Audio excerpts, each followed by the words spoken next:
Hey everybody, my name is Dévi and welcome to Connoisseur.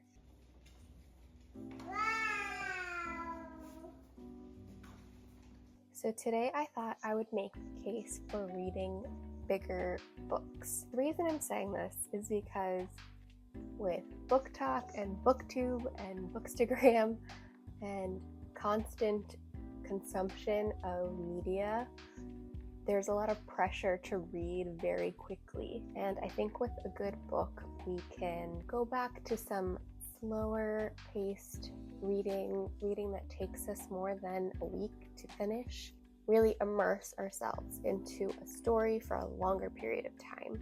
By doing that, we start to appreciate the language more, we appreciate the characters. There's a lot more development and world building. Some of my favorite books have been enormous, well over 500 pages.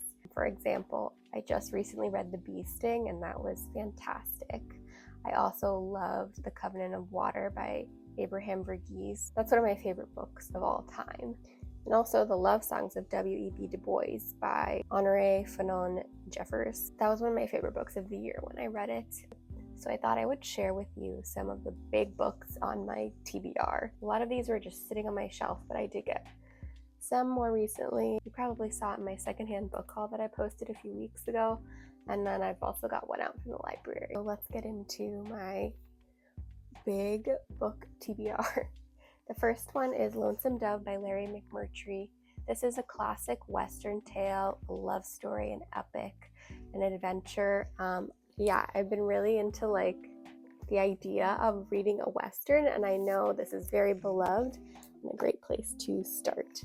The next book I bought mostly for the cover, but also because I'm a huge Jane Austen fan. Sister Novelists, the trailblazing Porter sisters who paved the way for Austen and the Brontes. This is by Devoney, and this is a nonfiction book about, obviously, the Porter sisters. I don't really know that much about them. There's this other book that's coming out. I can't remember if it's already out or not, and I'll put the cover here, but it's about Jane Austen's shelf and the author she read and the authors that inspired her, and I wouldn't be surprised if I found the Porter sisters in that book as well.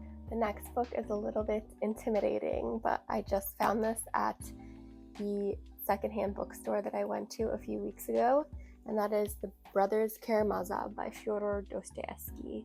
I am scared by this book. I really want to get into more Russian literature. I have White Nights by Dostoevsky, and I'll probably read that first before I embark on this epic book. This purchase was inspired by Melissa, and I'll tag her in the comments. My plan would be to read just 10 to 20 pages a day, very slowly make my way through this. The next book is definitely the biggest book on my shelf, and that is Ducks Newburyport by Lucy Ellman.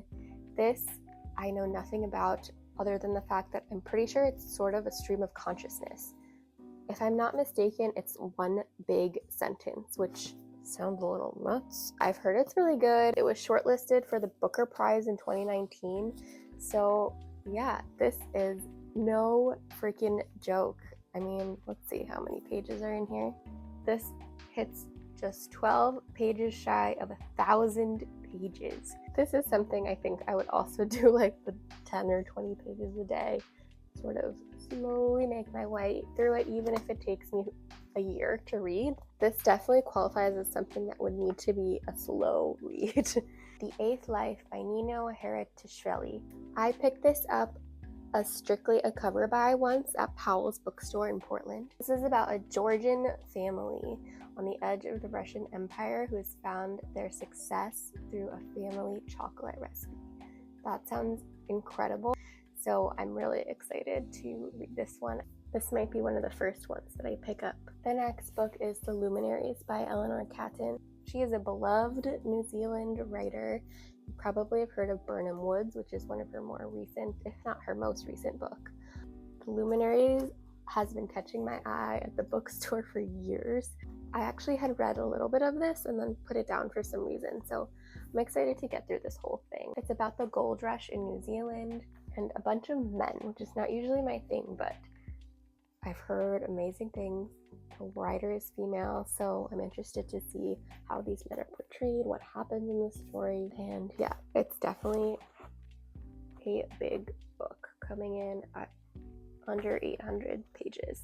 So that is my haul of big books to read this year. Are you going to be trying to have some slow reading this year as well? My goal constantly is to read less books because I really just want to sit and savor them a little bit more. And I think I'm doing pretty well this year, but these are definitely going to help. Let me know, have you read any of these books, and will you be joining me on a slow reading year? That is my case for a big book. I'll be back soon with another video. Bye!